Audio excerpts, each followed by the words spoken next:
Welcome back to Gladiator for Europe. I am your host for today, Liam, and I am here with my incredible co-hosts, Russian Sam. Hello. And Sam B. How you guys doing? Hello. I'm feeling like pure shit. I've just been reading so much about the topic for this week's episode, and man, it is harrowing stuff. I love reading detailed, gruesome stories about Roman slavery. This is a crazy one. A lot of bloodshed, a lot of turbulence. So this episode, we are back in Rome again. Last week we were in the modern legacy of, what exists of Rome today in the Catholic Church. But today we are going a lot farther back. This is another ancient Roman episode, following our episodes on Quo Vadis and barbarians. This time we're going to the last few centuries of the Roman Empire, which is a topic that I find really interesting. It's a topic that I've read a lot about in the last couple of years, but is also a topic that a lot of people don't know much about, even though it's, I think, one of the most interesting times and places in world history.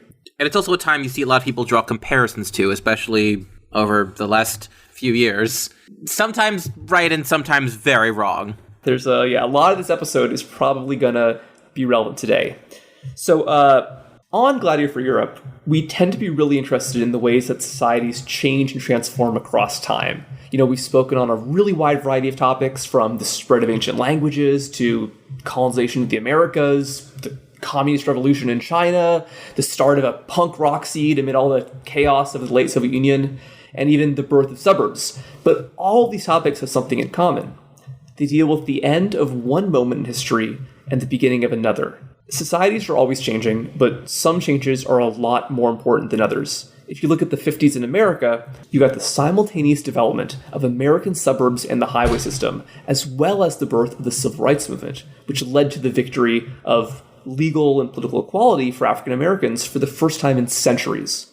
For somebody on the ground, the Civil Rights Movement was a much more important part of the 50s than the birth of American car culture. But sometimes changes don't happen all at once. And sometimes the effect of a historical process can't really be known until decades or even centuries after it begins. Even though the US highway system isn't going to be that interesting to historians living 300 years from now, the spread of car culture out of the United States from across the world has really important implications on the transformation that's going to happen and has already happened on the global climate. So this means that people living centuries from now are probably still going to be living in a world that bears the marks of 20th and 21st century industrialization and climate change. To bring this back home, for those of us in the Western world today, we live in societies whose linguistic, cultural, and political landscapes are shaped by the legacy of the Roman Empire. It's incredibly hard to talk about the emergence of modern cultures in Europe and the Middle East without talking about Rome. This episode itself started when I was trying to talk about early medieval France and the ancient Franks, but I realized it was impossible to talk about the early Franks without laying out the kind of world that existed when they first made their debut, and how that world eventually disappeared. But this episode isn't going to be about the fall of Rome, which happened about 1500 years ago in the West. Instead, this episode is going to be about why Rome didn't fall during a crisis of genuinely astronomical proportions a couple centuries earlier, and the ways that Rome responded to this crisis gave us so much of the political and cultural landscape of modern European and Middle Eastern countries in ways that we are still grappling with today.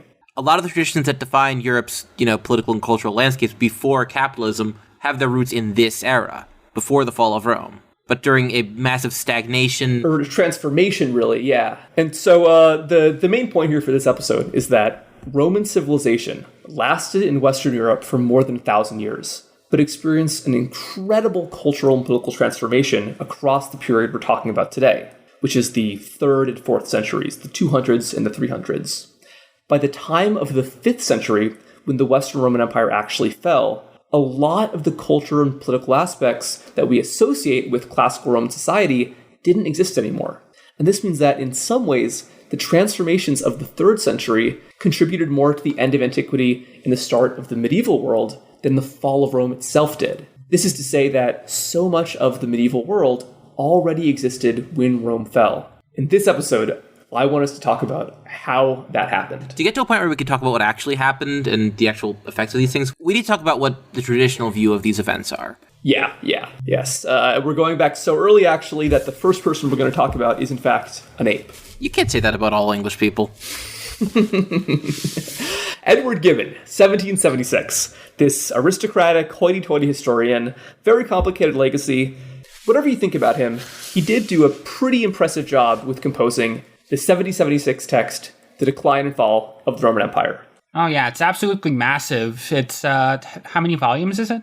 6 volumes, published across 13 years. 6 full-length books, going with pretty fine-grained detail into how Rome fell. You know, a lot of earlier historians had touched on the reasons why Rome fell, but none of them really gave great reasons. This is where we get the idea of kind of Christianity marking the end and decline of the empire, right? Right, yeah. So a lot of earlier historians in the Renaissance and the earlier 18th century, they recognized that the Roman Empire ended, and then you had a Christian world, but they didn't really grapple with the fact that the Roman Empire actually ended quite a bit after the conversion to Christianity.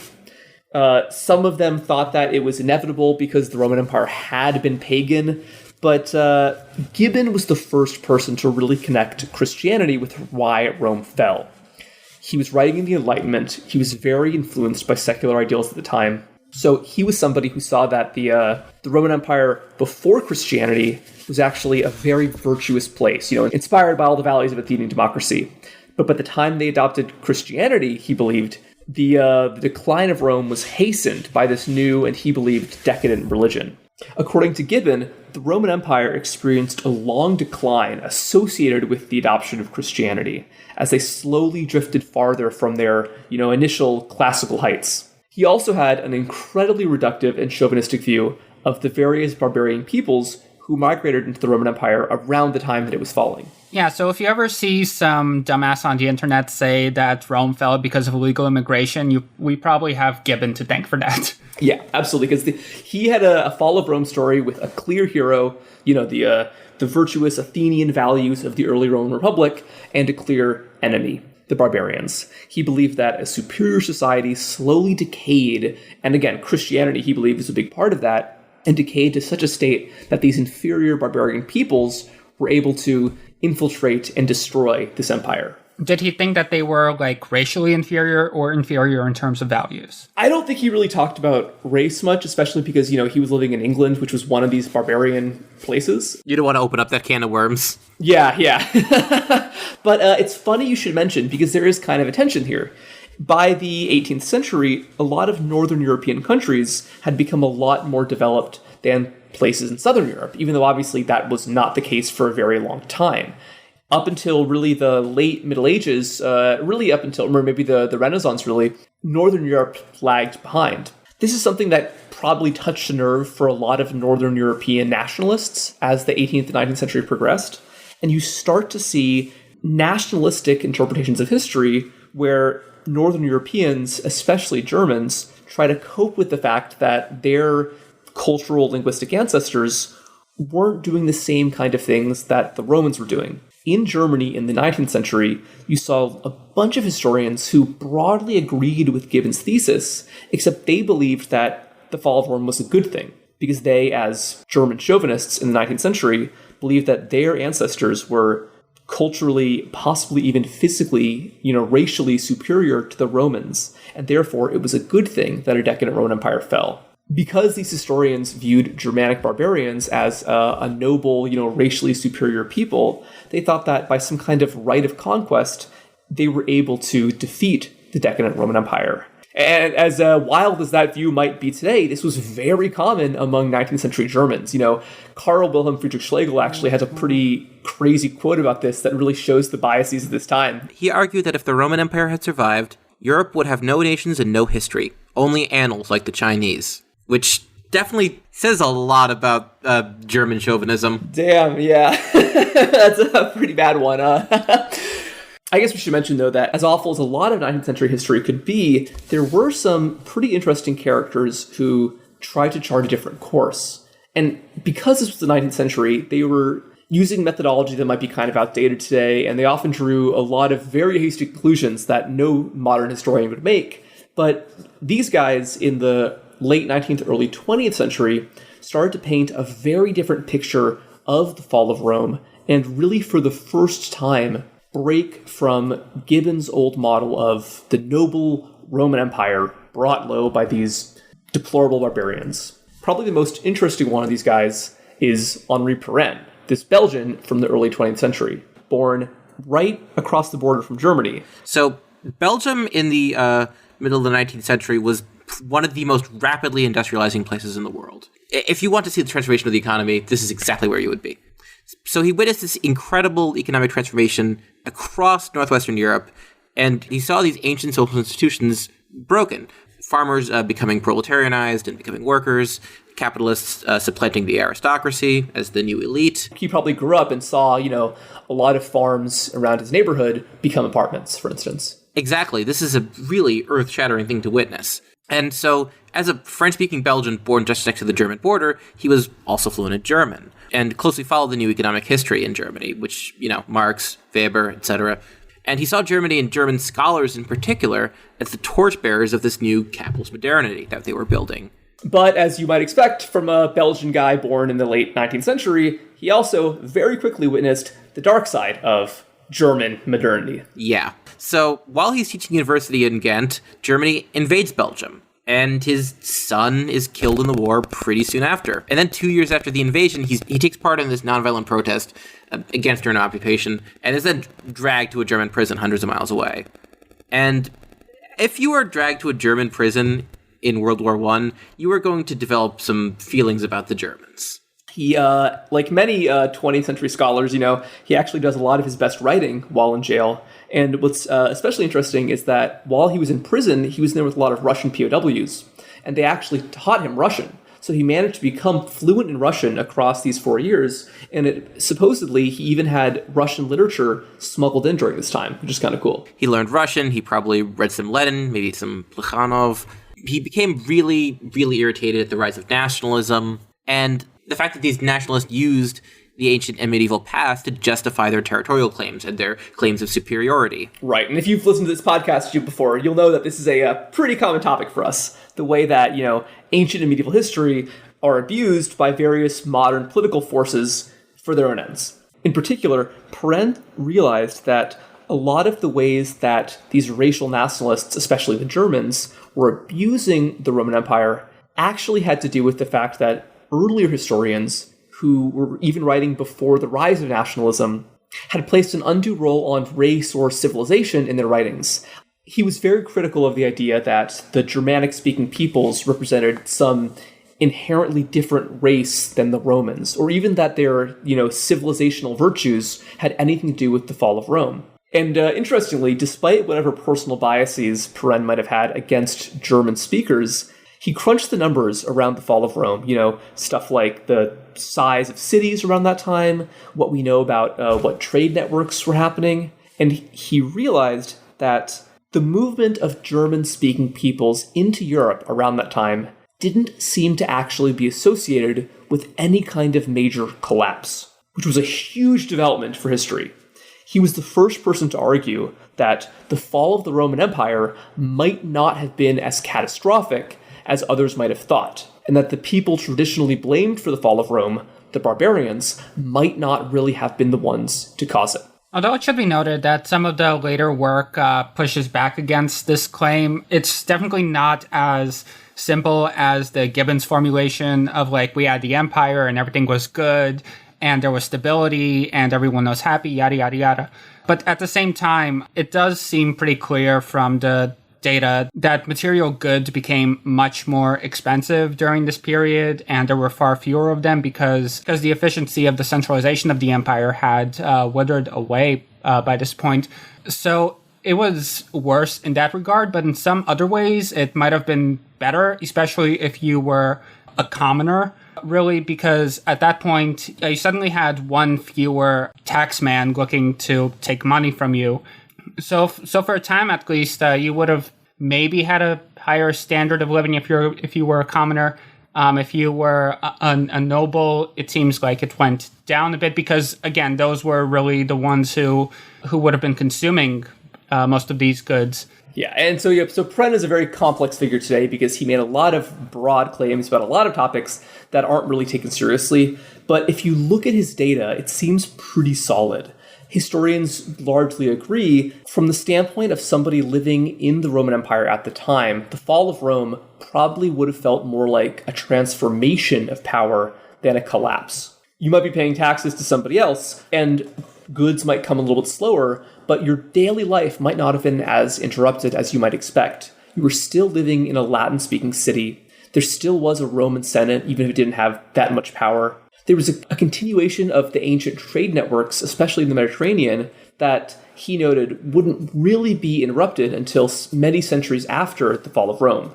But Pren really just changed the game, because before him, nobody had really thought to emphasize the continuity of Roman institutions into the Middle Ages. But it becomes increasingly clear that the Roman society that existed in the 5th century looked a lot like the medieval society that existed centuries later. This is to say that the fall of Rome itself, which, definitely was a very important thing that happened, wasn't actually the most transformative event in the lives of many people, especially in Europe. Which begs a very important question. What then happened to change the world of Julius Caesar into the world of Charlemagne? If the fall of Rome itself wasn't that important, when was it? Because Pren himself, actually, he thought that it was, the rise of Charlemagne and Muhammad around the same time, the 7th and 8th century, that really ended Roman society. Historians today don't really believe that. They actually think that a lot had changed by that point, and they kind of downplayed the economic and social significance of those events.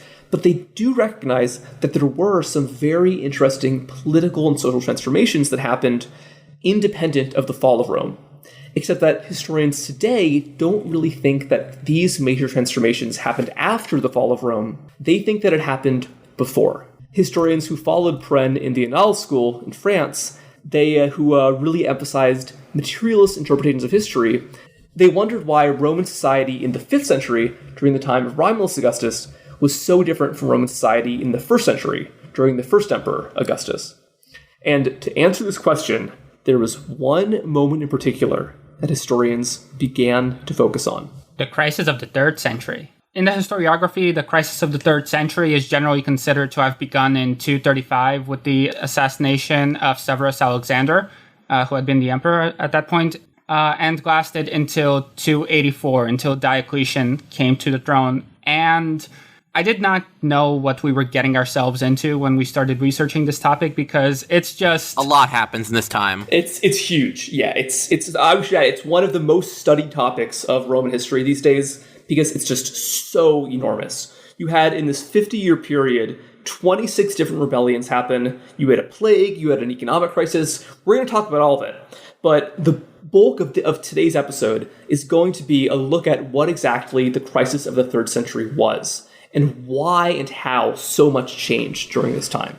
Yeah, so Severus Alexander, he was the last emperor of the Severan line, which had been ruling the empire since 193. Yeah, with roots in North Africa, interestingly. The kind of the last gasp of the Carthaginians, you could say. Yeah, so Severus Alexander is assassinated by his own troops. We'll get into why that happened later. And in the following decades, there were over 50 attempts by generals to usurp the throne. 26 of them were successful. Probably the most famous and kind of the sexiest aspect of the crisis was that for the first time, you had the Roman Empire split into basically 3 stable polities in a kind of major civil war scenario that hadn't really existed in Rome before. Because rebelling against the Roman Empire in the middle, you had suddenly the emergence of this rebel Gallic Empire, which existed when one rebel general united Gaul and Britain. And you also had the Empire of Palmyra, when a very interesting character named Queen Zenobia declared herself queen over a huge chunk of the Middle East, which would previously have been part of Rome. So the crisis is generally dated to have started in 235, but of course that's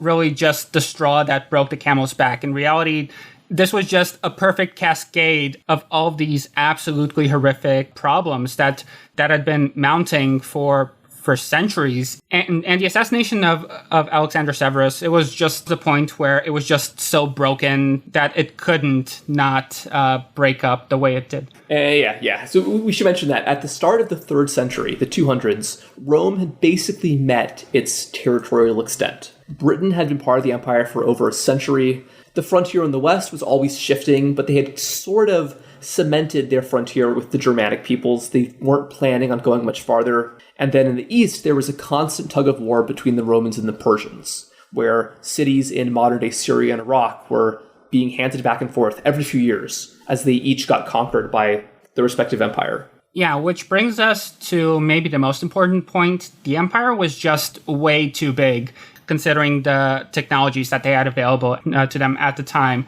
So despite the fact that the Roman state was spending 60% of its budget on the military, this was still nowhere near enough to defend its frontiers.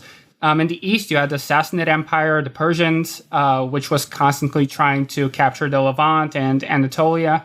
And then in the west, you had a bunch of barbarian tribes, as the Romans would have seen them, tried to break into the empire and plunder. Sometimes these were refugees who were themselves fleeing some other tribe invading them. But basically, this meant that Rome was under attack on basically all fronts. Right, and basically every few decades you had another crisis of some barbarian group, usually that spoke some kind of Germanic language, coming across the Rhine and either asking to settle or raiding somewhere.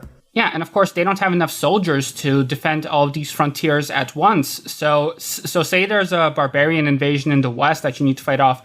They would have to move troops away from the eastern provinces, aka on the border with the Sassanid Empire, to fight off these people. And the Sassanids, before long, they would realize, oh, look, we're not facing the bulk of the Roman army anymore. Why don't we take this chance to rebel? And this pendulum just kept swinging. Yeah, and completely independent of any wars, there was another really big crisis that constantly destabilized the empire. The Roman Empire never really had clear rules of succession. It was ultimately based on traditions without any concrete mechanisms to enforce that an orderly transfer of power happens. In theory, the Senate was supposed to vote to proclaim the new emperor, but in practice, usurpers really found it very easy to install themselves into power and then to force the Senate to approve this decision post facto. Yeah, I know. In the interest of stability, the military usually preferred each emperor to give the power to his son, but in practice, it wasn't usually what happened. Usually when an emperor died, if there wasn't a clear successor, whoever could amass the most power quickly enough would take the throne. And even when there was a designated heir, it was pretty common for some usurper to seize the throne for himself anyway. So going back to the external factors, namely the military threat, with the rise of the Sassanid Empire, for the first time in many centuries, the Romans were facing off against the serious, very well-organized foe. And Rome lost many wars against Persia, which caused Roman territories in modern-day Iraq to essentially be lost forever. Yeah. And we should add that this was a pretty big spiritual loss because, so much of the ideology of the Roman state, especially before the conversion of Christianity, was about the idea that the gods had made the Romans victorious. I believe there was the altar of victory even in the Roman Senate. It was just the idea of winning wars was in many ways central to the entire Roman project. Yeah, so across the early 3rd century, the Persian frontier was just pushing closer and closer west.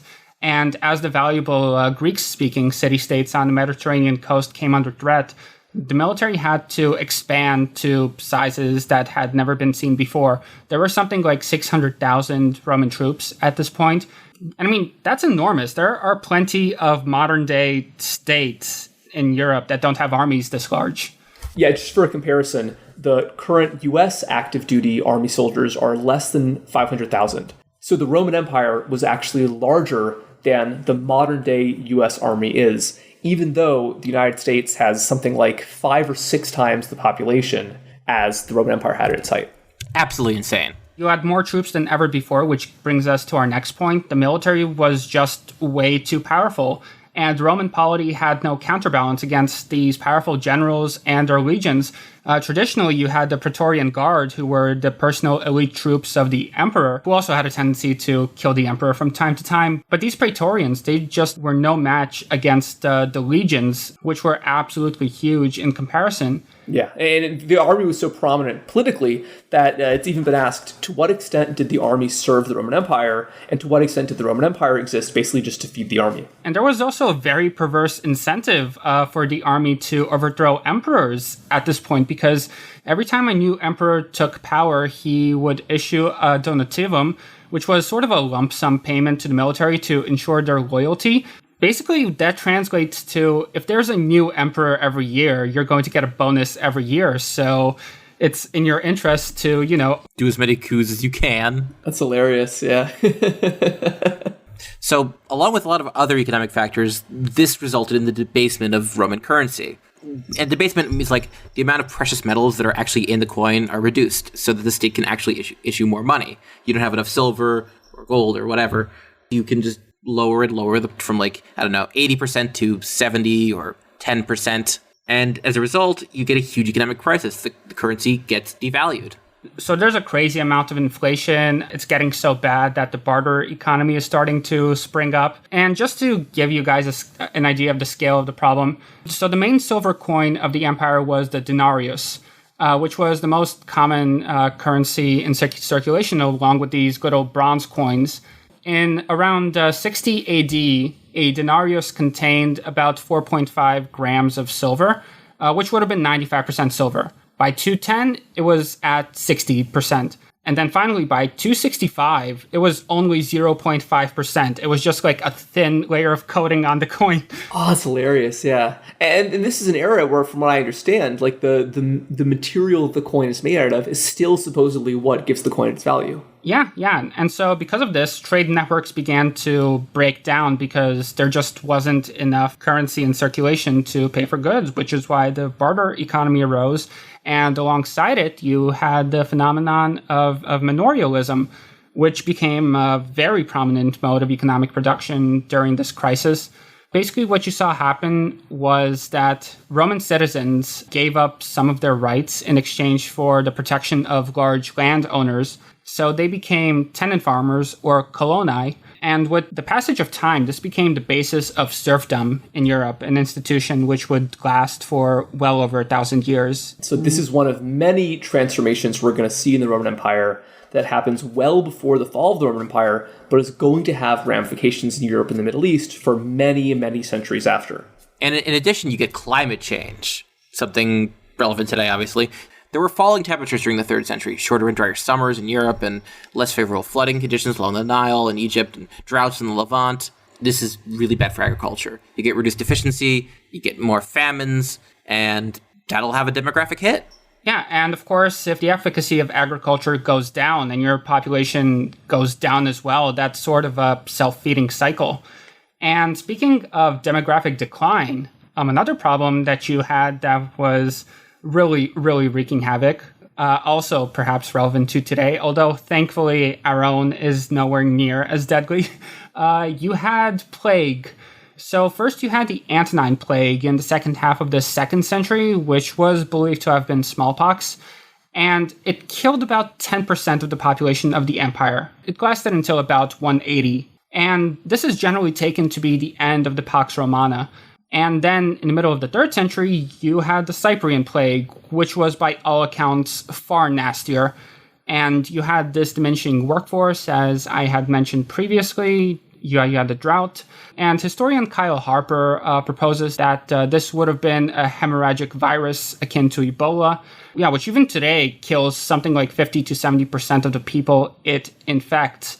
We don't really have empire-wide statistics for how many people died, but in the city of Alexandria alone, you saw a 60% drop in population from 500,000 to around 200,000. Absolutely insane. Yeah, no, you're right. And I just want to add that is a drop in population that we don't see with the fall of Rome proper. This suggests that in a lot of ways for people on the ground, I think like a plague like this probably would have been a lot more traumatic than learning that centuries later, you were no longer part of the Roman Empire.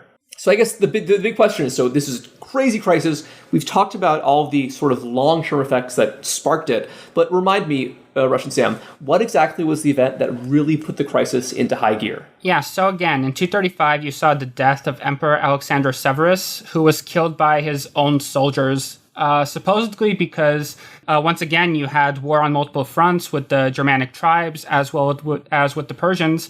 And so Severus had basically bribed the Germanic tribes so that they would leave them alone so they could fight against the Sassanids. And his troops were not having that. They felt that this besmirched Rome's honor to basically surrender to these barbarians. And so they just killed him. Also, wow, that's a very modern sounding kind of assassination. Yeah. And I've heard someone say that actually the Capitoline Hill was once referred to as a grassy knoll. Yeah, so after the death of Severus, again, you don't have a clear succession mechanism. And at this point, you had these cascading crises, which were really taking a toll on the empire writ large, which was disrupting the structures of the empire. So at this point, you have the era of the so-called barracks emperors. These were generals who generally had a commoner origin. Mm-hmm. Often in the Balkans, many of them. And they were generally in charge of legions on the frontier. So these guys, they didn't last for very long. Most of them served for only 1 or 2 years. Sometimes it wasn't even a single year. And the way that this worked, just the fact that these were border generals, once they left to Rome to take power, you suddenly had a gap in the border defenses. So suddenly you find you have a whole bunch of unwelcome Germanic guests. Yeah, anyone who lives by the beach in Spain has dealt with this. Civil war became the norm throughout this period. As I mentioned previously, you had 26 different generals who successfully took power. You had many more attempts. And most of these guys weren't very important. I just want to highlight some of the more interesting ones. Yes. A lot of these guys are a lot of very fun characters in this time period. Yeah, so first of all, you had a guy named Philip the Arab who reigned from 244 to 249. And as his name suggests, he was, as usual, for having been an Arab. He was born in modern-day Syria in 204, and he had that grind set, so he worked his way up the military ranks. And when it came time for his soldiers to declare him emperor so they can get another bonus, he was ready and he took charge. So the fact that he was an Arab was unusual even among these emperors, but again, just to highlight, this was an era when you saw a lot of self-made, talented men who had risen up the ranks of the meritocracy. And many of these people were not ethnic Romans. Like so, a lot of people were of Illyrian origin from the Balkans. So any Albanian nationalists listening to this, you should probably note that there's a very good chance that a whole bunch of Roman empires at this time might have spoken a language similar to Albanian. This just in, Roman Empire was Albanian. Everyone else in the Balkans, fuck off. So Philip the Arab, in addition to being an Arab, was also unusual in that he has been rumored to have been the first Christian emperor. Yeah, I actually had no idea about this. That's really cool. Everyone always thinks of Constantine. It's not a for sure thing. It's been hotly debated for a very long time. But many early church histories, most notably Eusebius's ecclesiastical history, report this to have been the case. Eusebius reports a story where Philip attempted to attend a church service on Easter, and he was not allowed to enter until he confessed his sins. He did this gladly, and then finally he was let in, but he had to sit with the penitents. I don't know personally what to make of this. It seems to be he was definitely sympathetic to Christians at the very least. He had many Christians in his service. But even if he was personally Christian, at this point in time, the office of the emperor required him to publicly partake in pagan rituals because the head of the Roman Empire was also the Pontifex Maximus, who was the head of the Roman religion. Yeah, and just for a quick little sidebar here, we talked about early Roman Christianity in the Quo Vadis episode a couple weeks ago, but by now, Christianity had grown to a much wider religion and was sort of starting to shape up into the Christianity we know today. You had people calling themselves bishops, even though they didn't really have any real authority, and you also had the circulation of a group of texts that eventually became the Bible. And so this time, it's called the Ante-Nicene period. You probably had about a few hundred Christians in every city. And there were lots of Christians in the military in particular, and there were even the beginnings of Roman communities trickling outside the Roman Empire, getting started in places like Armenia and Ethiopia. Yeah, I believe that Christians were something like 3 to 5% of the population of the empire in this period. Yeah, probably should add probably less of a percent of the population than Jews were at this time. At one point, Jews were as much as 10% of the population. Pretty cool. So Philip's reign ended in 249. Like most of these guys, he did not die of natural causes. He was succeeded by a man called Decius, who reigned from 249 to 251. And let's just say Decius had a very different attitude for Christians. Yeah, so Decius is unusual for this group of guys because he had actual political experience. He had been a senator for a very long time. And in fact, it was this role that first brought him into contact with Philip the Arab, and through which Decius had made such a positive impression on Philip. So Philip felt that he could trust this guy enough to give him an army and send him to the Balkans to put down some revolts. But as is usual for this period, his troops proclaimed him to be the emperor in 249, and he marched on Rome, defeated Philip easily, and killed him and took the throne. If anyone knows anything about Decius, it's usually for his persecution of the Christians. This is often called the first empire-wide persecution of Christians. Yeah, and we should add that even though that he's a lot less well-known than Nero in the popular culture, his persecution of Christians was almost certainly much more wide-reaching and destructive than what Nero had done. Nero's successors, many of them were not very fond of Christians, and there were periods of persecution, which shouldn't be discounted. But up until this point, these had usually been very localized and very brief, only lasting a couple of years. But Decius really took this to another level. And the interesting thing is that modern scholars seem to say that this wasn't a specifically anti-Christian action. It just ended up developing in a way that saw Christians hurt in large numbers. In 250, Decius, who was a very sort of return to tradition guy, he issues an order demanding that all Roman citizens burn incense and offer sacrifices and libations to the gods. But there was an exception. Jews actually weren't required to do this because from the time of Julius Caesar, Judaism had been recognized as a permitted religion. I have one little thing here. The historian Philip Delater has sort of talked about this, that there was this very brief moment where Jews were better off than Christians in the Roman Empire, which is a very interesting contrast with the ensuing rest of European history. And he believes it was a pretty simple reason. It was just that because Judaism was seen as ancient, even to the Romans, there was this understanding that their traditions were somehow more legitimate than this upstart cult. There does seem to have been some kind of Jewish proselytism during this period, because you start to see Jewish convert communities seem to appear in Roman cities. It doesn't seem that Judaism was growing as fast as Christianity, or was growing in ways that would freak out Roman officials, such as, for instance, among slaves, who appear to have been a big early social base for Christianity. People who performed these sacrifices would be issued a libellus, which is this bureaucratic document which testifies that person had done a sacrifice. And these sacrifices, they were based on the idea that the gods needed to be appeased. So the more people you have performing sacrifices, the more happy the gods would be, and maybe then the turmoil of the empire would come to a halt. And from a more civic point of view, this could be viewed as something of a loyalty oath,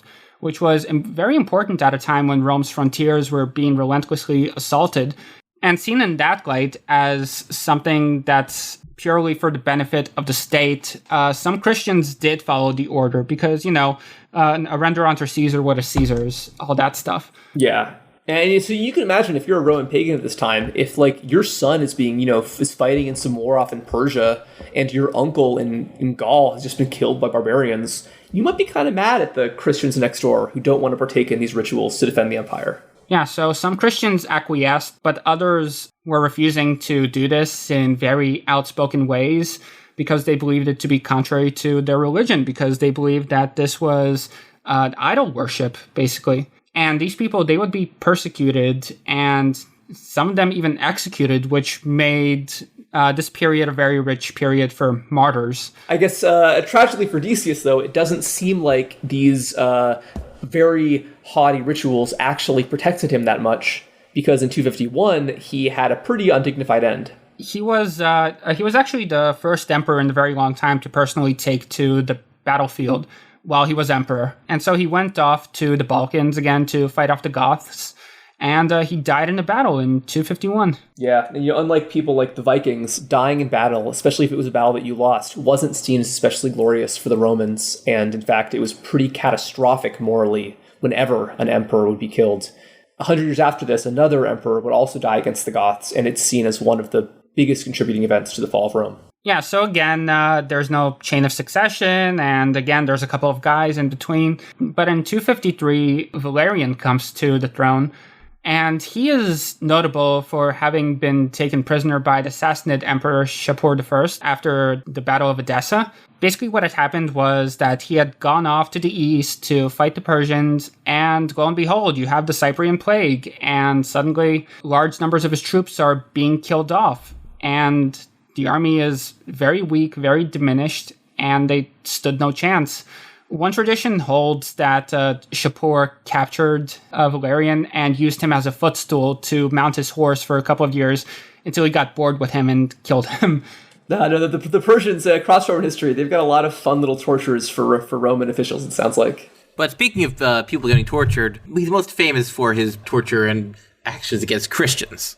Yes, yeah, no, it didn't get better for Christians very early during the crisis. Yeah, high-ranking Christians were stripped of their ranks and property, and low-ranking Christians would be enslaved. It's bad stuff. And this time you had some very prominent martyrs. Among them was Pope Sixtus II and Cyprian, after whom the Cyprian plague is named. Wow, what an honor. He was a bishop of Carthage, where the plague had been particularly devastating. And he would give sermons about the usual stuff, castigating the evil Roman state for having brought this plague upon the people. And again, in this context, where you have a massive plague and you exist with the worldview which says that the gods can unleash punishments upon you for not performing the customs which you're supposed to be performing, you're not giving sacrifices to them, and suddenly you have this new religion which not only doesn't worship your gods, which actively rejects them, you're going to be very unhappy with them. And just the fact that he was the bishop of Carthage, which was very hard hit, you sort of have this question of, did the Romans perhaps think that the Christians were responsible for the plague? Is that why Valerian suddenly amped up the persecutions to such a high degree? Yeah, that's really interesting. It's kind of funny because that's so reminiscent of like medieval anti-Semitism. Maybe there's some kind of interesting little ideological continuity there. You know, like these are the heathens living near us. Maybe they're the reason that the gods are unhappy. Therefore, we should punish them. So again, there were a bunch of guys that no one really cares about all that much.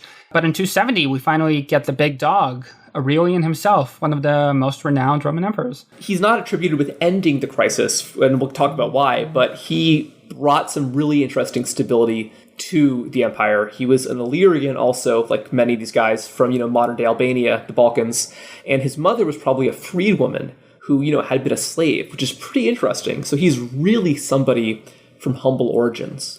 Yeah, so he joined the military in 235, and he rose his way up the ranks because he was clearly a very, very competent guy who knew how to network with the right people and schmooze.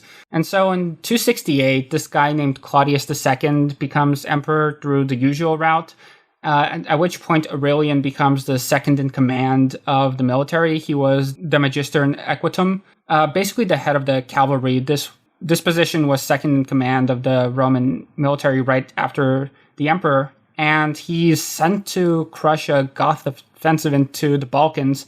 God, why are the Goths so passionate about the Balkans? Yeah, they love that rakia. Yeah, so in 270, Claudius II dies of plague, and his brother attempts to take the throne, but the military backs Aurelian, who at this point, he really shines up his boots, and he's ready to rumble. So that same year, a bunch of Germanic tribes had successfully raided into northern Italy, and for some time it seemed like the city of Rome itself was at risk of being sacked for the first time in many centuries. Just to give you guys an idea, the last time that Rome had been sacked was the 4th century before the Common Era. And they had walls around the city at the time, but they never bothered to update them up until that point. And the city sort of just sprawled beyond the borders of these old Servian walls.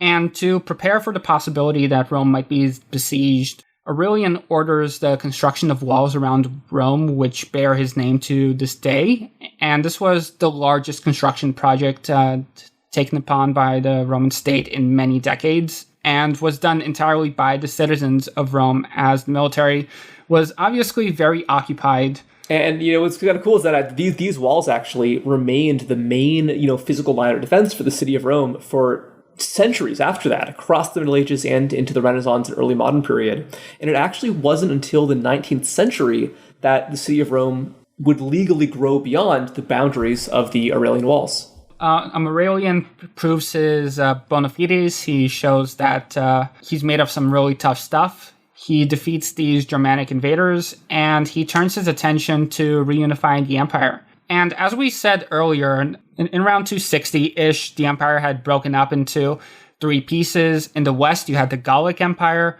Britain, Gaul, and Hispania for a period. And then in the east, you have the Palmyran Empire, which had gobbled up large parts of Anatolia, the Levant, and had even briefly conquered Egypt. So let's rewind to Valerian now. Valerian is captured in 260, and suddenly there's no emperor, there's no military for him to lead, and it seems like the Persians might capture this territory any day now. And they very well might have, had it not been for a man named Amodernathus, I think that's how you pronounced it, who was the Ras of Palmyra. It literally means head. It's like, he was the lord of Palmyra, the city. He was able to successfully mobilize an army and repel the Persians. And he sort of worked his way up the ranks. He founded the Palmyrian kingdom, which pledged fealty to the Roman Empire, but in practice had a lot of free reign on the ground. This kind of reminds me about another Anatolian figure from many centuries after, how, Ataturk first came to prominence because when the Ottoman Empire failed, he formed his own military and repelled the invaders. Yeah, so Adonathus, he becomes the king of this Palmyrian kingdom, and he doesn't really challenge the Roman state, although in practice he very much built a state which Rome could not influence very strongly. So basically, all of these Roman-appointed provincial governors were subordinate to Odenathus, who would be assassinated in 267. And this is where the fun really starts. At this point, he had a young wife, Zenobia. He had a young son. And Zenobia, she took power nominally as a regent for her son, but she was very ambitious and very strong-willed and very skilled in wielding political authority in her own right. So she slowly expanded the borders of the kingdom. Well, actually, now that I think about it, not so slowly. She captured the Levant, so, Syria, Palestine, Jordan. She captured all that area up until basically the Sinai Peninsula in the south and up until quite a long way into Anatolia in the north. But in 270, she had overplayed her hand. She assembles an army of 70,000 men and invades Roman Egypt, which, if you know anything about Egypt in the Roman period, this is a problem. Yeah, you can't emphasize enough how important Egypt was to the, social and economic health of the empire. And eventually, when Egypt would be lost to the Arabs many centuries later, the Byzantines had to completely transform their economy to make up for that devastating loss. And also, this is why the Nile getting less rain really, really had a huge impact. Yeah, so from 271, Zenobia starts to adopt imperial titles for herself, so she's no longer a queen who was a vassal to the Roman Empire, but an empress in her own right. In another period, maybe she would have been more successful in this endeavor, but Aurelian was not that type of guy who would just take this and accept that the eastern half of his empire was slipping away from his fingers. So in 272, he launches assaults on both Egypt and Anatolia. He's personally leading the army in Anatolia. And he has a very well-disciplined force that's very loyal to him, so in no time, his military overpowers the Palmyran forces. And they capture Zenobia and her son, who is consequently taken to Rome and put on trial for treason, basically, and as well as to be marched through the city as part of the triumph while wrapped in gold chains. And seemingly she was executed a short while later. Yeah, it's generally very bad when female leaders try to rebel against Rome. Even if it makes a good story. So then you get, in the West, there's Postumus, who was this Batavian or Germanic man who was favored by Valerian. Yeah, just a little quick side kind of add on here. So yeah, he was from the tribe, the Batavi, who were another Germanic tribe, one of the first to settle in the Roman Empire. And they were interesting because they were basically made to serve as guards, especially kind of like a Praetorian Guard type of system for Roman officials. But pretty soon after the events of that show Barbarians we talked about many months ago, these guys, the Batavi, they rebelled, but they were completely crushed. And in the process of quelling this rebellion, it basically transformed them into the most loyal Germanic-speaking ethnic group toward the Roman Empire. So just as so many Illyrians became part of the Roman military apparatus, many Batavians, like Postumus, became military officers. So Postumus was a Batavian, that is a Germanic man, and he was favored by Valerian, but we don't really know his exact title. We just know that when Valerian went east to fight the Sasanians, Postumus was one of the people that he left in charge of Gaul. Bad idea. Bad decision. Not a good one, no. And after Valerian's capture, and his troops revolted, and they proclaimed him as the emperor. And he headed this Gallic empire. Yeah, so the troops that were in Gaul, they decided that if the emperor out in Persia is captured, someone else back in Gaul has to be their emperor. Yeah, and now he's the head of the Gallic Empire. And he expands his domain to include Hispania, Britain, and in the end, Emperor Gallienus tried to retake these lands in 265, but he failed. And Postumus ends up holding onto power until 269, when the army rebelled against him, finally. Yeah, you can't please everyone, right? What is it? Live by the sword of the military usurper, die by the sword of the military usurper. Yeah, so eventually the whole Gallic Empire thing just kind of falls apart after they got rid of Postumus, and then Aurelian comes back in to try to sweep things up, pretty quickly gets rid of the remnants of the Gallic Empire, and makes some kind of deal for clemency with the rebellious troops. And I think you pointed out, Russian Sam, that it's possible that he actually didn't want to kill too many of the rebel troops because he needed to recruit them. Because there were so many barbarians going in and out of Gaul that he needed the loyalty of the Gallic troops, even if they were, rebelling against him. You can't kill everyone willy-nilly. Yeah. And we'll talk about this in a second, but the broad process of kind of increased military power, even as the military itself becomes looser and starts admitting more types of people, is a really important process long-term in Rome. So Aurelian did it. He successfully reunited the empire. There was now one emperor ruling all of these lands, and it seemed like a guy with a very good head on his shoulders, someone who could fix this entire mess of a situation. So in 274, he sets out on campaign against the Sassanids to retake the lands that they had taken in the east, but he ends up getting killed by his own officers before he even crosses into Anatolia. Yeah, what had happened was Aurelian instituted very strict anti-corruption measures because by this point they were clearly necessary. And he had a secretary who was up to some shady shit, and he was afraid that he would be brought to justice for some infraction or another. So what he did was he created this forged document, supposedly in Aurelian's hand, which was to be a list of prominent officers to be executed under these anti-corruption campaigns. And so he just goes to these guys and shows them, hey, look, the emperor is planning to kill you. You should do something about that.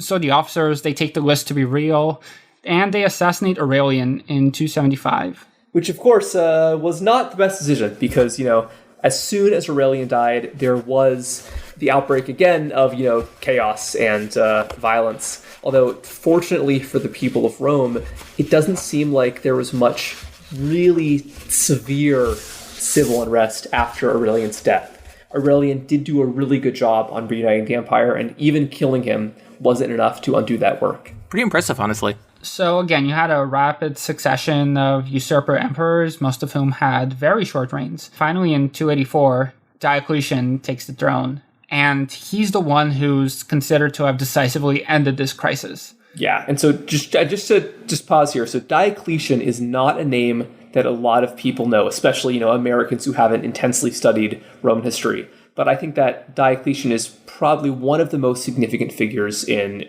you could say, world history.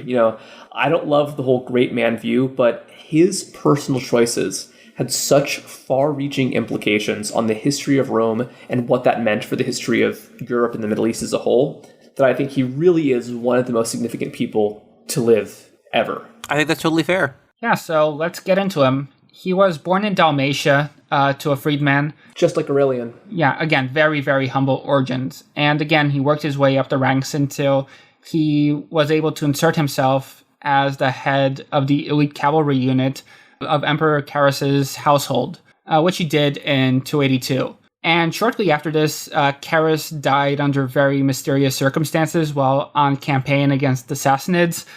Some of the sources say that he was struck by lightning. Yeah, sounds legit. And he's succeeded by his sons, who would be the co-emperors briefly, but not for too long. Diocletian had a chance to take the throne for himself in 284. And Diocletian was, again, a very clever man who had lived through the chaos of the period, as well as having lived to see and be a part of the military during Aurelian's reign when he was able to consolidate power. But Diocletian, he realized that there's a great danger in concentrating the power of the entire empire in the hands of a single man. And just the fact that this crisis had been going on for almost 50 years at this point, he decided that he would put an end to it through the means of the devolution of power. So basically, he split the empire up. Initially, he chose one of his officers named Maximian to serve as the co-emperor with him. So Diocletian would rule in the east and Maximian would rule in the west. And in this way, they would continue to administer the empire as equals, basically. Yeah. He figured out the best way to cut up the Roman Empire is with a pair of Caesars. There you go. Co-emperors were not unknown in Roman history. Some emperors did take on a co-emperor, like a son, for example, or a general whom they adopted and expected to succeed them. Basically, you had the rank of Augustus, who was like the top emperor, and then you have the rank of Caesar, which is prince, kind of. What Diocletian ultimately decided to do in 293 is to promote a Maximian to the rank of Augustus, as well as to give both him, that is Maximian, and himself a Caesar. So this was the beginning of the period known as the Tetrarchy, which means rule of four. Right, which is basically going to be the period we're going to see pretty much for the rest of Roman history. And this is, at least in the West, and this is the process that eventually results in the Eastern and Western Roman Empire becoming two completely separate polities.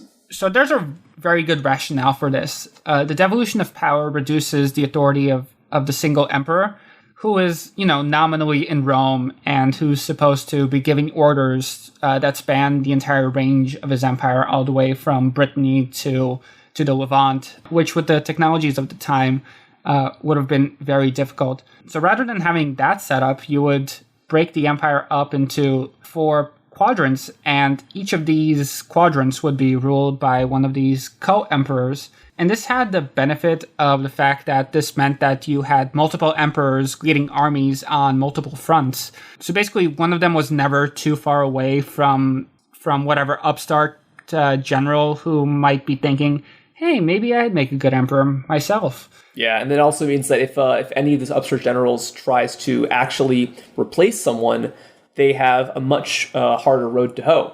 Because you can't just replace one guy and call yourself the emperor. You're now going against 3 or 4 different emperors. So the handsome generals were put in their place, but this devolution had massive implications for the later history of Rome. So here we are. The Roman Empire has now been split into 4 sections. Eventually they'll coalesce into 2. But now we have the Tetrarchy, where basically 2 sets of 2 emperors run the show. Like we said, the higher ranked was called an Augustus, the lower ranked was known as a Caesar. There's a very famous statue known as the Four Tetrarchs that we're going to mention again later. That's a really perfect example of late Roman art that shows these four emperors embracing each other like brothers. And it's a pretty clear symbol meant to show that even though there are now these four distinct rulers of the Roman Empire, they're still part of a single cultural political project of defending this Roman state from foreign and internal threats. Unfortunately, this system did not remove all the instability associated with succession. Diocletian and his co-emperor Maximilian both abdicated in 305 and left power in the hands of their underlings. But within a year, there was a succession crisis. Constantinus, who's the father of Constantine, who succeeded Maximian as Augustus of the West, died in 306. And then Severus, the Western Caesar, was supposed to take power according to the rules, but the troops of Constantine elevated him to the rank of emperor instead. And then, seeing an opening, a doubt was introduced. Maxentius, who's the son of Maximilian, had himself proclaimed emperor of Rome by the Praetorian Guard. So now there's 5 emperors. This is insane. I mean, I've heard all the stereotypes about Italians and government, but my god. Severus was sent to put down Maxentius, who had also made Maximilian co-emperor, but some of his troops defected because they were bribed. Galerius, another co-emperor, marched on Rome with an army, but again his troops defected. So now there's another civil war threatening to tear the empire apart. Yeah, so there's a lot of intrigue at this point. At one point, Maximilian decides he doesn't just want to be co-emperor anymore, he wants to actually run the show. So he tries to overthrow Maxentius, who sends him abroad into an exile, fleeing for his life. And he's suddenly schmoozing up to another one of the co-emperors again because his son kicked him out. And frankly, this is very complicated stuff that would take a long time to explain thoroughly. But what you have to know, really, is that this is where Constantine really makes a name for himself. So it's at this point that you have the famous Battle of the Milvian Bridge, which was where you get this story about Constantine having a vision where he's told that if he puts a Chi-Rho on the shields of his soldiers, which was the prominent Christian symbol at that time. Yeah, which is like an X and a P written on top of each other. It represents the name of Jesus. And he's told that if he paints this logo on the shields and banners of his soldiers, he will emerge victorious. And surprise, surprise, it works. And it's from this point onwards that Constantine first begins to flirt with the Christian faith.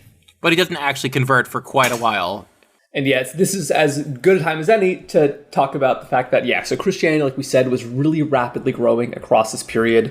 And I've kind of wondered, this is just my own speculation, if all of the chaos of the 3rd century might have somehow brought more people into the Christian faith. If there's so much chaos happening on Earth, maybe you start to become interested in these guys who offer this eternal life in heaven. Makes perfect sense to me, honestly. It's an appeal to the world around you is really messed up, and so what about the next life? Yeah. And it seems like there was kind of a general spiritual crisis, especially among elite Romans, but also sometimes among the poor, happening at this time, because you seem to see a lot of conversion on the high and the low end of urban Roman society. Like we said, many slaves start becoming Christians at this time, but you also have smaller numbers of elites becoming Christians. Also among elites, especially among elite women, there seems to be a strong interest in Judaism, quite interestingly. You start seeing these groups called the God-fearers, who seem to be, if not Jewish converts to something that was very influenced by Judaism, and eventually a religion that eventually probably got wrapped up in mainstream Judaism. You also, just a little sidebar here, you have the Manichaeans, who become somewhat prominent at this time. They were very unpopular in Rome for whatever reason. They were seen as the kind of a 5th column for Persia, I believe. But they were this Persian-influenced religion inspired by Zoroastrianism that was all about this idea of a constantly warring battle between good and evil.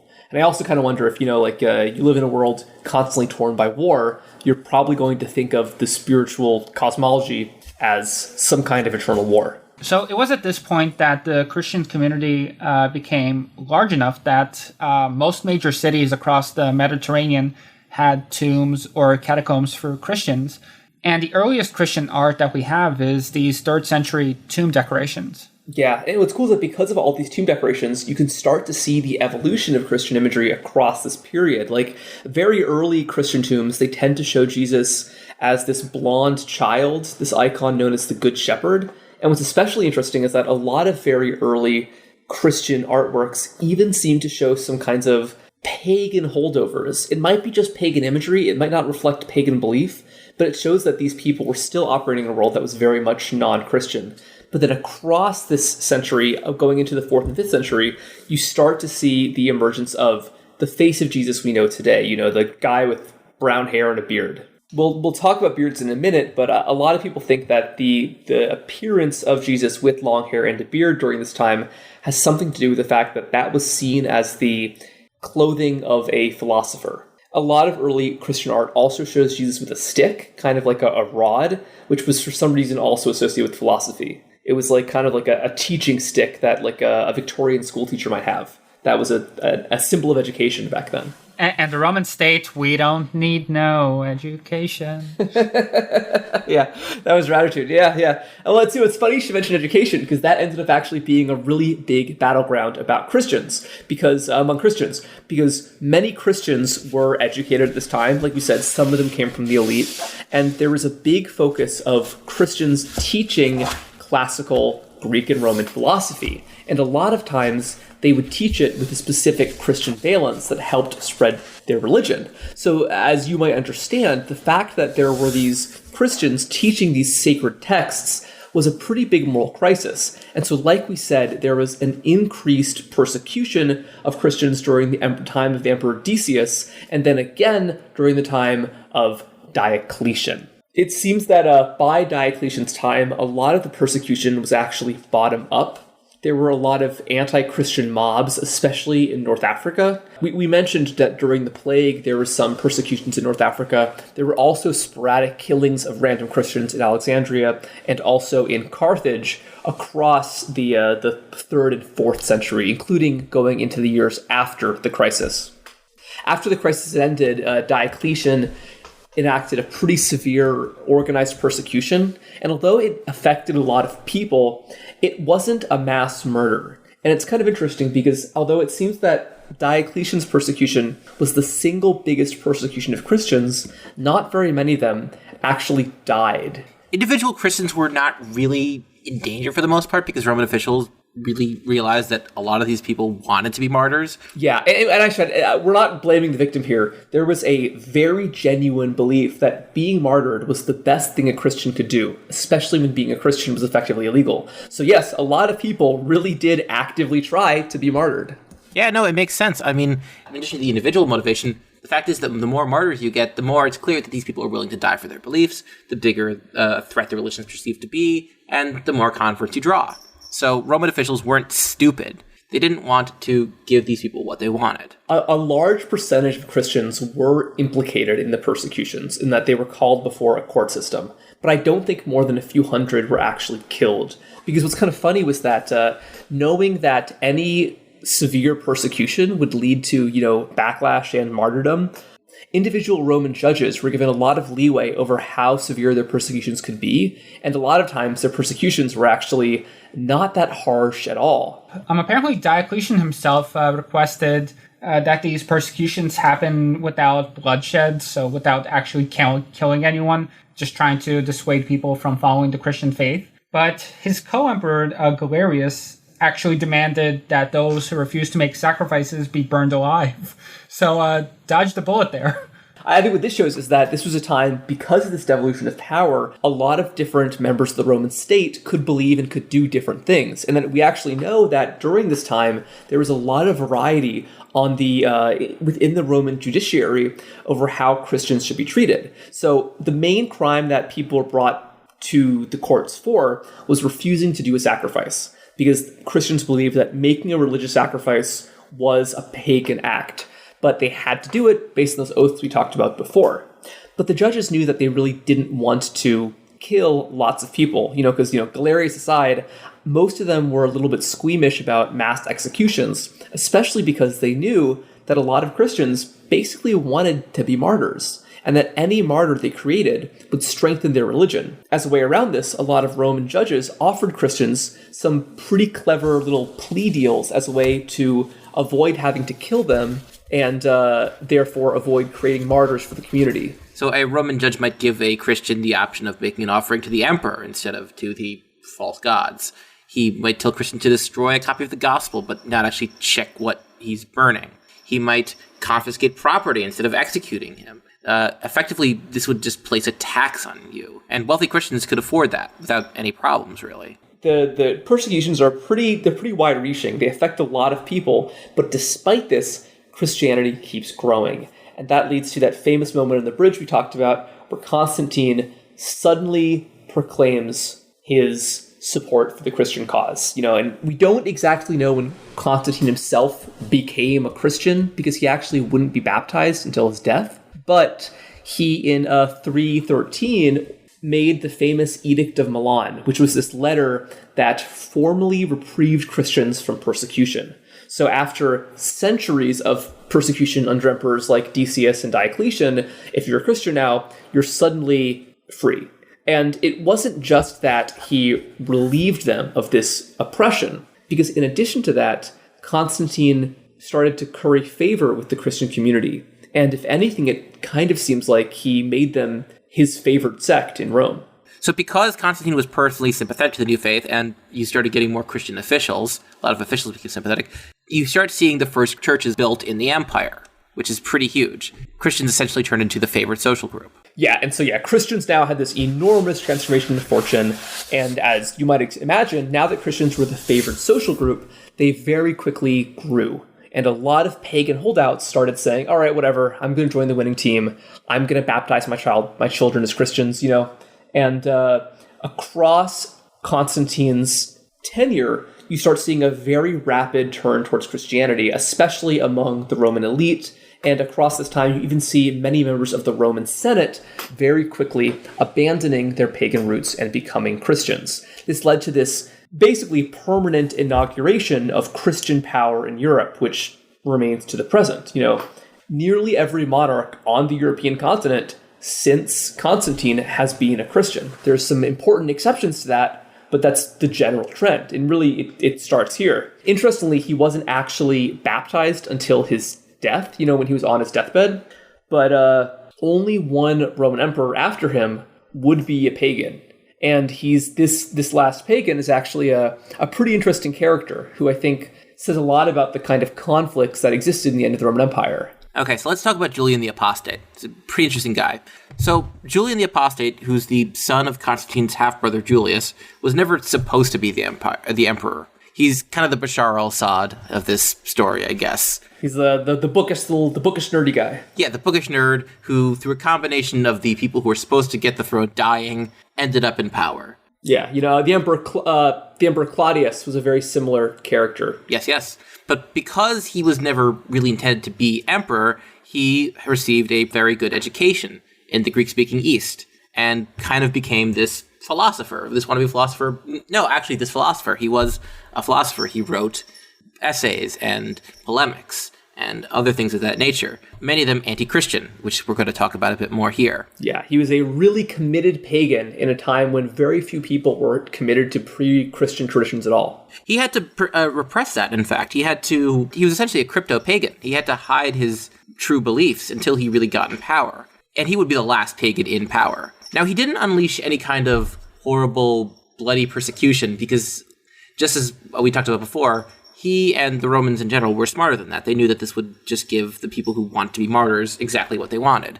But he put a lot of incentives in place to say, hey, do you really believe this new religion you converted to? Come back to Apollo. And maybe as a result of this, he was seen by later historians in the Enlightenment as this last defender of Greco-Roman, especially Greek virtue. The idea that somehow there was this thread of democracy that started with Athens that went on to the Roman Republic, and that he was the one who tried to save that, but the Christians wouldn't let it happen. Exactly. In fact, sometimes the Christians even get blamed for his death on campaign in Persia, but that's almost certainly not true. What did he actually do? What did he do to defend or promote paganism and philosophy? And how good of an emperor do you think he was? So He banned Christians from teaching classical texts, which is a really interesting way to go about suppressing Christianity, because it means that if you want your children to get a classical education, which they need if they want to be like a civil servant, for example, they can't be educated by a Christian. They have to be educated by a pagan, because only the pagans can teach Homer and Aristotle and all that. Yeah. And even though it seems like even though most people were Christians at this time, they had a very strong attachment still to this kind of pagan culture. And I think this kind of goes against the Gibbon model that that the new Christians were against all that the Republic had stood for, because it seems here that even though these people are Christians, they're still fine with sending their Christian children to pagan schools if it means their Christian children can be exposed to Homer and Plato. Yeah, no, that was viewed as still as as important as the cornerstone of a good education. So in a way, you could say that Julian passed the first anti-CRT laws. Essentially, yes. He decreed that devout pagans were to be preferred to Christians for civil service and other government positions of that nature. This is a very interesting edict. It declared that Christianity, paganism, and Judaism were all equal. But not only that, all forms of Christianity are equal. So there's no longer any official Roman state-approved Christianity anymore. You can all fight it out yourselves, which is throw a little wrench into the united Christian community, which is not going to be so united. Yeah, no, especially we should probably mention that even this early Christianity was already quite divided, because there was the whole Arian movement, which is especially popular among barbarian peoples. So by saying that all Christianity is the same, that just opens the door to more conflict. So very canny move on his part. No, very, very smart. He was a very interesting guy. Hell, he tried to rebuild the temple in Jerusalem. That's wild. Yeah, I mean, imagine if he succeeded. It's insane to think about. Yeah, that would completely change the trajectory of Judaism. Absolutely. He styled himself as kind of a philosopher king. He had a beard, unlike Constantine, who was clean-shaven, as far as depictions go. Yeah, and the beard, actually, it's funny you should mention, the beard was remarked upon a lot by his contemporaries, because they saw it as this kind of Greek intellectual affectation. It seems a little bit like the way that a beard would be seen in, the 1960s, even. Exactly. He wrote a bunch of essays and polemics defending traditional Roman religion and traditions and virtues against Christianity. One example would be his now lost anti-Christian polemic against the Galileans. He calling Christians Galileans, because no prophet will arise from Galilee. It's kind of a dig there. Oh, interesting. Yeah. No, it's a shame it doesn't survive, because I'm kind of curious, what the pagans had to say for themselves, about Christianity. We only have, basically the only parts of it that survive are the parts that Christians in responding essays picked apart. Right, yeah. People like Augustine, who was, we haven't mentioned him yet, but St. Augustine was someone around this period who was emerging. It's interesting that he seems to have written these polemics, because the only other Roman emperor that I could think of who wrote anything of note was Marcus Aurelius, who wrote his little Meditations book, which is now sort of passed around as a self-help type of thing.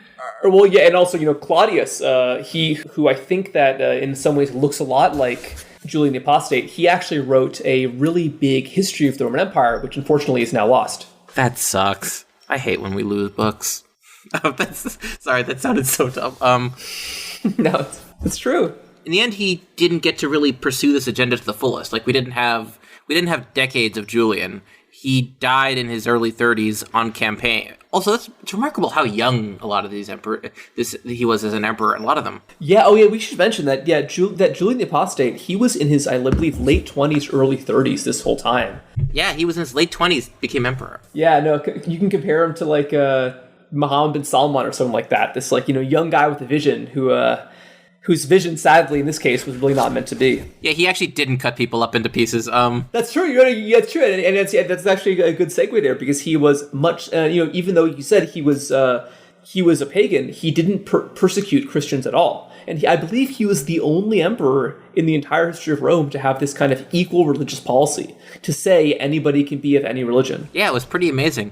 Also, much like Muhammad bin Salman, he would have some serious problems with the Persians, which brings us to his death. He died while on campaign in Persia, and that was the end of him. And in the end, it's actually kind of funny. I forget where his body was originally buried. I believe somewhere in what's now Turkey, probably.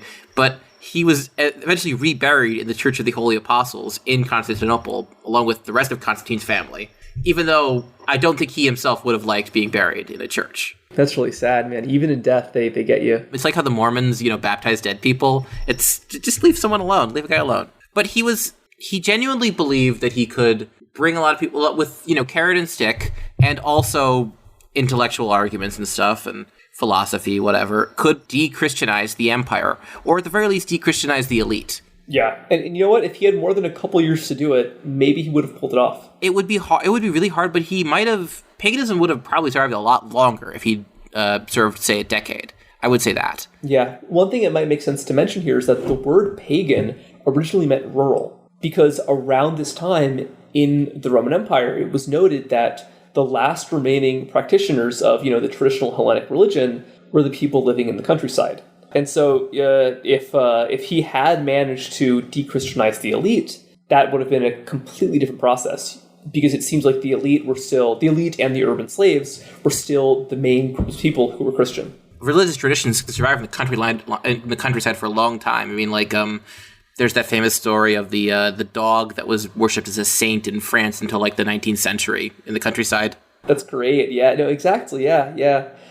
Well, I guess now is the appropriate time to mention that although traditional Greco-Roman paganism was sadly on its way out forever, non-Christians in general would have a much longer history in Europe. And that one of the aspects bridging the late Roman Empire towards the early medieval period is the presence of these new pagans, particularly the Germanic-speaking pagans with roots in Northern Europe, who would become increasingly prominent after the crisis of the 3rd century. But before we go on, I would just like to mention that pagans still had a couple of centuries of life in them. It wasn't until the reign of Justinian, I believe, that paganism was finally made illegal. Side note, Justinian also is, as far as I know, the last Latin-speaking Roman emperor.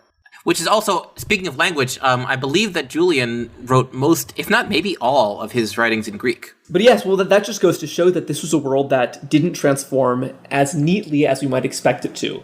It wasn't that as soon as Rome fell in the West, the East started speaking Greek. It took decades for the shift toward Greek to happen in the Eastern Empire, And even though Christianity had been the state religion for 200 years before that, it wasn't also until Justinian, like you said, until paganism was outlawed. But back to the other pagans, starting with the crisis of the 3rd century, you do start to see Germanic-speaking barbarians become increasingly prominent in Roman life. And they were prominent in a few different ways. We should mention that although there were very big migrations much later during the fall of Rome itself, which has led to a lot of endless discussion about whether these barbarians were a cause or effect of the fall of Rome, there were earlier migrations of groups that would play a very important role in Europe, both before and after the fall of Rome. Probably the most prominent of these groups are the Franks. And again, this whole episode started as I was going to be talking about the Franks, but there was so much to get into just to start with the Franks that I couldn't end up getting to them at all. But the one thing I'll say about those people is that a lot of Germanic-speaking auxiliaries were hired as cross-border militias along the Rhine. They would be hired to fight other groups beyond the border as a way of securing the frontier. So you'd have the Roman soldiers on one side of the border, and on the other side you'd have allies, just for an extra layer of security. Sometimes, as a reward to this loyalty, barbarian peoples would be hired as foederati, which were groups of barbarians who were allowed to settle in exchange for military service. This led to a lot of very interesting long-term settlement of barbarian peoples within the Roman Empire. Most prominently, this is when you start to see the Franks settle in modern-day France, a process which eventually gives us the modern French state. You also, interestingly, start seeing groups of Gothic speakers sent to Egypt, and we even have copies of the Gothic Bible from the year 600. So it seems like there were still Gothic speakers for a long time in the East in these military communities. And it also went both ways, because we have a grave from Serbia in the 3rd century of actually a soldier of East African descent who had been sent to fight and eventually died in the Balkans. Yeah, Tupac's still alive in Serbia. Well, in any case, this process made it clear that there was increased barbarian influence in a lot of channels of society. Like we said, that there were many individual barbarian peoples, such as the Franks, now living west of the Rhine. And I should mention that the Rhine was traditionally the big border between Germania and the empire. Now, the border was, at least culturally, a little bit more porous. As a consequence of this influence of Germanic peoples in the military, you started to seeing this Germanic or broadly barbarian turn over Roman military culture. A lot of words of Germanic origin came into Latin in this period, particularly words involving the military, and this is probably how words like bivouac and border and dart all exist in Romance languages today. These are Germanic words of a very old provenance that probably entered Latin before it differentiated in the modern Romance languages. In addition, you pointed this out, Russian Sam, all of the direction words in Romance languages come from the north, south, east, west system, which is Germanic. The Romans didn't use that before this point. It's just very interesting that, Gibbon basically pinned the fall of the Roman Empire on these so-called barbarians, when in reality it seems like, if anything, the barbarians extended the lifespan of the empire for at least a century. You really start to see the slow augmentation of Roman power, even on elite levels, with the Germanic power structure within the Roman military. And you start seeing different elements of barbarian culture influencing broader Roman culture through the military. So trousers, which are seen as a Germanic and also a Scythian thing from the east, start coming into Roman clothing. And in addition, some clothing from Persia, also in the east, starts to influence Rome at this time. But of course, relations weren't always good with barbarian peoples at this time. And another much more negative consequence of the crisis of the 3rd century is that there is an increased problem of North Sea raiding by various barbarian peoples. Starting in the 3rd century, there's basically an incessant onslaught of low-level raids happening in northern France and in Britain, very similar to the Viking raids that would happen many centuries later. Except this time, it's by the peoples who would eventually become the ancestors of the English, at least culturally and linguistically. Because you start seeing groups like the Saxons entering history for the first time due to their constant raids of southern Britain and northern Gaul. And in fact, actually, there was a system of forts in southeastern Britain, in modern-day Kent, that was meant to defend against these incursions, and it was actually known as the Saxon Shore, because these people were so often raiding Britain. So originally there was this thing called a colonus, and it was a mutual relationship in which a landowner would allow a tenant to use their land in return for a portion of the farm crops. But under the rule of Emperor Diocletian, there was a reform in the taxation system which many historians attribute as the cause of the shift in the tenant-landowner relationship. There were some edicts that tied colony to the land for the first time, which really dramatically altered this relationship. Once you start tying people to the land, that really affects their basic freedom. And like we talked about with carbon emissions starting with American car culture in the 50s, this is one of those changes that might have not seemed so important at the time, but had very massive ramifications for the demographic makeup of European and Middle Eastern society for many years thereafter. It led to a system where agriculture was dominated by either free peoples or slaves, to a system where it was dominated by semi-free peasants. And like we said, these peasants would be the bulk of society in the Western world for a very long time. This is where you start to see the beginning of the emergence of what would become serfdom. Now, serfdom is a lot of different things in a lot of different places. It's a really broad and tricky term. So Diocletian created this complex tax system based on persons and the census, and basically make sure that he could monitor the population and wealth and how much tax is being collected and how much should be collected. So his top goal was to eliminate corruption in tax collecting, and to do this, he would give governors more direct control. So these peasants weren't exactly slaves, but their lives just kept getting gradually worse until Justinian, which is when they reached an all-time low in the 500s. Basically, we start seeing a codification in law of non-free people bound to the land who are comparable to slaves. And like we said, this would be the basically foundation of, the European and Middle Eastern population for many, many centuries. They're not exactly slaves, but they aren't exactly free because they're bound to the land. And I think this is one of many examples of aspects of what we would consider medieval culture that already existed in the late Roman era. And there are a lot of aspects of this. And this is why I think it's very clear that so many of the transformations we associate with the Middle Ages really need to be attributed to the end of Rome, the last several centuries of the Roman Empire. I think that actually one of the most interesting and clearest examples of this, of a clear consequence of the crisis of the 3rd century that led to what we think of as the medieval European world, is art and aesthetics and fashion. Because we have a very specific image in our mind of what a Roman person would have looked like, and a very specific image of what a medieval person would have looked like. But actually, in fact, by the end of the 3rd century, so much of the aesthetics we associate with Rome, all of the aesthetics that the Romans shared or borrowed with the Greeks, no longer existed. I wonder to what extent this was a question of changing tastes, and to what extent it was simply just skills loss. And that is the million-dollar question. Historians don't really have a strong argument for this. I believe Barbara Rosenwein is one who believes that it really was mostly a consequence of changing tastes, that for whatever reason, the more Greek-looking naturalistic statues were no longer as desired in Rome. But for whatever reason, starting with the crisis of the 3rd century, you seem to see a decline in the realism of Roman art, eventually leading to the disappearance of Greco-Roman sculpture altogether. So this really means that by the end of the Roman Empire, the statues that are such an iconic symbol of Rome weren't being produced anymore. There were still many sculptures being made. Like we talked about the monuments of the emperors, like the famous 4 Tetrarchs sculpture. But these weren't the kinds of statues that were associated with Rome.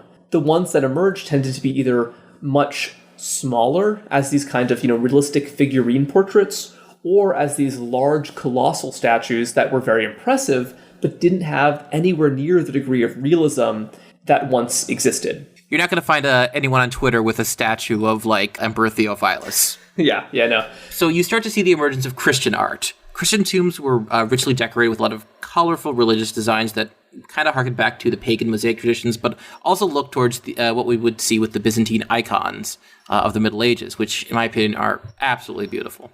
Some classical imagery would still survive, but would be transformed by Christianity. Poses associated with Roman emperors and imperial families were used to depict Jesus and the Holy Family. A famous pagan image called Thracian horseman becomes a common symbol of St. George on horseback, vanquishing a dragon. You start to see Christianity seeping into everything, finally.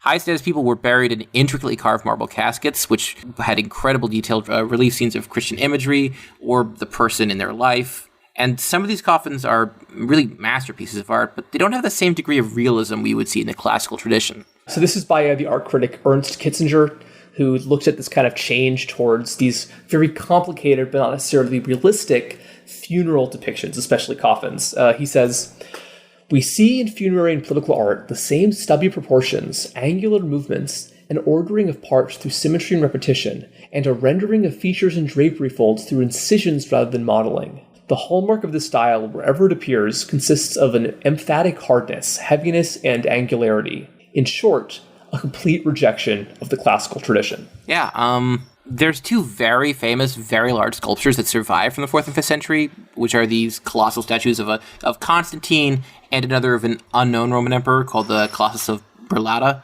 But these statues don't really have the realism of the Greek and Roman works from 1,000 years earlier. Constantine has these unrealistically big eyes. The Colossus of Berlata kind of looks stiff, like an Egyptian statue. Yeah, I think I would actually, I would say I was going to compare them to maybe an Egyptian or Babylonian statue, where they're very beautiful and impressive, but they don't seem to have the realism, especially the kind of the lifelike poses you'd associate with a classical statue. Yeah, the worst thing you can say about the Colossus of Berlata, which I think is a pretty interesting work, the worst you can say about it is that it looks like an action figure. Yeah, we just don't get that stuff anymore. We get some nice mosaics, there's that really famous one of Justinian. Yeah, and there's that famous Jesus mosaic from around this time, the Christ Pancreator. But you don't get these statues anymore. No, and but we should mention though that the fact that sculptures were being produced at all shows that this art didn't disappear. It really might have been an issue of taste, not of skill, because there clearly was a continued tradition of sculpture practice across the late Roman Empire. It's just that they weren't practicing the same types of sculpture traditions that the Greeks were. I was just thinking of this in the context of them losing technological know-how to create the same kinds of villas with indoor plumbing that the Romans had, or just over time they just lost the ability to make those things. And it wouldn't be for 1,000 years almost until these methods would be rediscovered. Yeah, it's hard to say. I think that regardless if it's a case of loss of skill or changing tastes, what's really interesting is the fact that sculpture, which is really hard to do, did continue actually pretty much uninterrupted after the fall of Rome. Because what's pretty remarkable, in my opinion, is that after the statue of the Colossus of Berlata, which was probably a 4th century emperor, was built, we have evidence of continued sculptural practice even into the barbarian era, once Gothic-speaking kings come in as rulers of Italy, when the Roman Empire in the West is formally abolished. Because actually, quite famously, there was a statue of Theodoric, the Gothic king, made sometime in the early 6th century, and the statue actually survived all the way up to the 18th century. It's tragic that it didn't survive longer, that we don't still have this sculpture, but it appeared to show Theodoric on a horse, which I think that the fact that this statue is produced shows that as late as the early 500s, about 30, 40 years after the fall of Rome, there still were these sculptural workshops teaching people how to make these kinds of monumental life-size sculptures. And I think there might be some continuity there with the kind of sculpture you see in the High Middle Ages. Because by the 11th and 12th century in Europe, you start seeing these somewhat lifelike statues adorning tombs across Europe. You also see statues as part of Gothic cathedrals in the 12th, 13th century. I'm not sure if there's a perfectly straight line that can be drawn from the late Roman Empire to the High Middle Ages, but it really seems like the sculpture traditions didn't change much. And I think that a good example of kind of a missing link between ancient and medieval sculpture is this pretty remarkable statue of Charlemagne from the 8th century. It's very small, it's just about a foot tall, but it's a metal sculpture that's actually somewhat lifelike, that clearly is made by a professional sculptor with a ton of skill who almost certainly had some experience with older Roman bronze working. So personally, I take the opinion that a lot of the art from the Roman Empire, that which had not been forgotten by the time of the late Roman Empire, survived up through the Middle Ages and gives us a lot of the medieval artistic traditions that we have today. Yeah, so by the late Roman Empire, people were walking around wearing pants, tights, and tunics, which frankly sounds very scandalous to me. Yeah. If you were an early, Roman senator from the Republican era, pants, that's barbarian clothes. What's a Roman senator, let alone an emperor, doing wearing pants? That's awful. Yeah, so again, these clothes were very different from the fashions that Romans had traditionally worn, the fashions of the Roman Republic, but it's very close to what would have been worn in medieval Europe. And ultimately, this boils down to the fact that many of the aesthetics that we associate with the Middle Ages are really the aesthetics of the late Roman Empire, which survived into the Middle Ages. Yeah, just like how the statue of Charlemagne looks like late Roman statues, I think we can pretty reasonably assume that Charlemagne's clothing would have drawn a lot from late Roman clothing. Because when these peoples like the Franks became dominant in Europe after the Roman Empire fell, they had completely styled themselves after the previous Roman elites. So if the Roman governor dressed and spoke a certain way, it's very likely that the Frankish or Gothic person now running that man's estate would dress in a similar fashion and probably also try to learn some Latin. And I think, really think that this kind of just goes to show that in most places in Europe, the fall of Rome itself, which is a whole other topic that we can do another episode on, but the act of the Roman Empire falling and being replaced by these Germanic-speaking barbarian kingdoms seems like it really might have been more of a change in management than a fall of civilization. Because although there were lots of very big transformations in Roman society that the average person would have felt, many of these changes happened later or even far earlier than the absolute fall of Rome in the late 5th century. And that so much of history as we know it, both in ancient times and today, involves these long-term transitions that are very hard to look at when they're still pretty close in the rearview mirror. From our vantage point today in the 21st century, it's really easy to see ancient history as something static and incredibly long-lasting. We have this image of a unified classical world that starts with Athenian democracy around 500 BC and ends with the fall of Rome in 500 AD. But this isn't correct. The Middle Ages was not a society created from whole cloth after a complete collapse. Instead, it's increasingly clear, thanks to the efforts of modern historians, that so much of what we associate with the Middle Ages, whether in aesthetics, in religion, in politics, or in culture and language, has its roots in the late Roman period. And it was really these dynamics within the end of the Roman Empire, not what happened afterward, that shapes Europe that we know. Not that many people who don't have like a college level understanding of Roman history really know about the crisis of the 3rd century at all. But I think it's pretty clear that this is an event that had a profound impact on the medieval and even the modern world, because we're still dealing with the fall of Rome in a lot of ways, and the world we live in today was shaped by both the existence and then the absence of the Roman Empire. I think that understanding a lot of aspects of the modern world, especially in language and culture and religion, really have their roots in this area, which just goes to show that sometimes ancient history isn't actually that ancient at all. This has been Gladiator for Europe. I hope we all enjoyed this riveting talk on the late Roman Empire. Who knows, maybe centuries from now when they're, analyzing, the fall of 20th, 21st century civilizations due to climate change, maybe this podcast will resurface. Maybe future historians will be picking apart our understanding of our worlds through this. Who knows? God, I hope not. I hope my voice doesn't survive for that long. That's terrifying.